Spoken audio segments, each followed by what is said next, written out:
Let's start by presenting the central contradiction of the 2026 Middle East conflict. A state can execute a flawless military defense, neutralizing nearly every incoming threat, yet still suffer a crippling economic defeat. In early 2026, the United States and Israel launched Operation Epic Fury, a joint military campaign specifically targeting Iranian command and nuclear infrastructure. The response from Tehran was immediate. They launched massive saturated strikes utilizing ballistic missiles and drones across the Middle East. But the kinetic exchange only triggered an immediate macroeconomic shock. As military action intensifies, the timeline's graph tracks Brent crude surging to $120 per barrel. The shock didn't stop at energy. A second line tracks a simultaneous 35. To trace exactly how a military exchange caused a global agricultural crisis, we need to analyze the performance of multi-layered air defenses and then track how Iran's asymmetric response ruptured global energy markets. The systemic economic collapse of 2026 is a direct result of the tactical realities of the kinetic exchange. Operation Epic Fury relied heavily on a combined arms offensive doctrine. Fifth-generation F-35 stealth fighters led the assault. Their primary role was penetrating deep into contested airspace and suppressing enemy air defenses. Once the airspace was cleared, fourth-generation F-15IAs followed. These highly upgraded aircraft were optimized for carrying and delivering massed precision payloads onto hardened targets. Iran's retaliatory strategy was designed to overwhelm.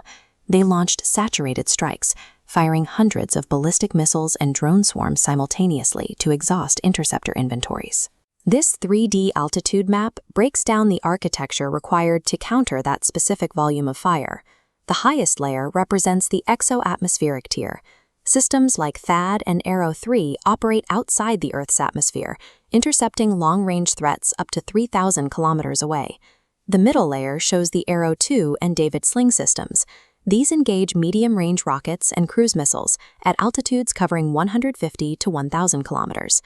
The lowest layer is the short-range tier. Iron Dome, Naval Sea Dome platforms, and Magen-Or laser systems target threats operating under 120 kilometers. The physical deployment of these systems requires extreme mobility. Here we see an Iron Dome interceptor launching from a mobile battery unit to intercept a low-altitude target.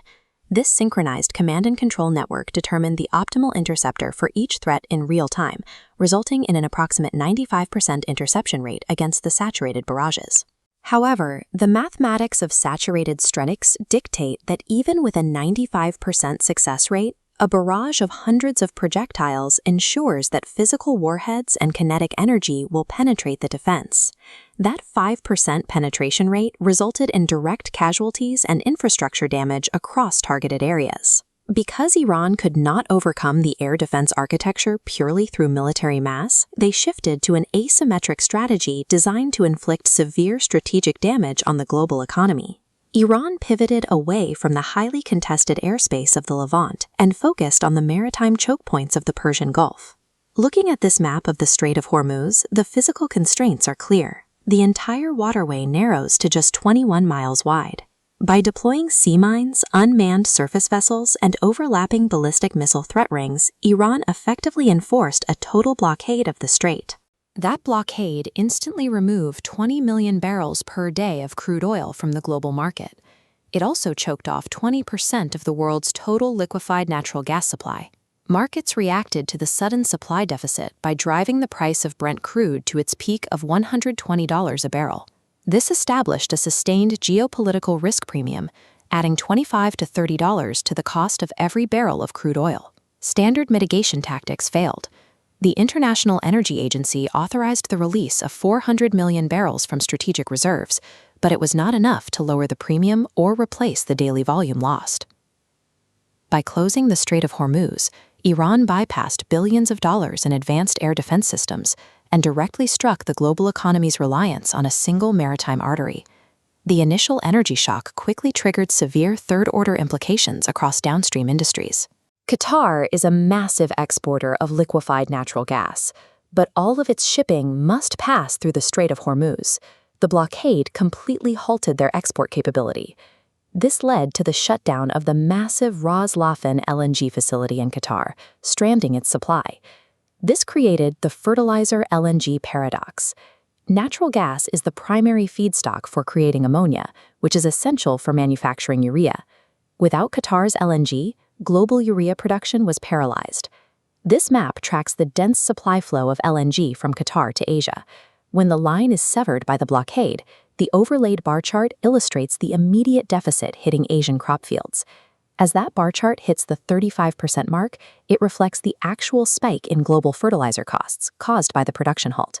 The granular urea fertilizer seen here was suddenly bottlenecked at the source, starving agricultural sectors worldwide. This posed an immediate danger to major agricultural importers, specifically India and the European Union, who rely heavily on continuous fertilizer shipments. The timing amplified the damage. The shortage hit precisely at the onset of Asia's 2026 Kharif sowing season, threatening entire crop yields. Highly integrated, fragile supply chains meant that a targeted military strike on nuclear infrastructure inevitably became a direct threat to global food security. Evaluating the holistic outcome of the 2026 Middle East war requires looking past the battlefield. Total aerospace superiority and a 95% missile interception rate cannot protect a domestic economy if it relies entirely on vulnerable maritime choke points thousands of miles away. The cascading failures across energy and agricultural markets mark the definitive end of the just-in-time global energy model. Importing nations are now forced to execute a strategic pivot toward energy sovereignty, insulating their supply chains from regional conflicts.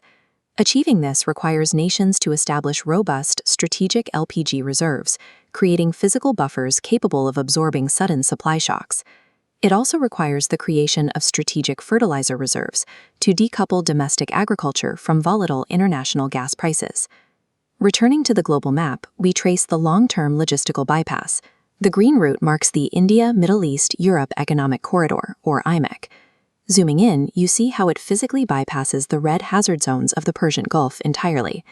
Securing the remaining ocean lifelines requires a new multilateral maritime security protocol, heavily reliant on naval assets like Arleigh Burke-class destroyers to maintain open waters. In an era of asymmetric warfare, military defense systems are incomplete if they do not include total supply chain resilience.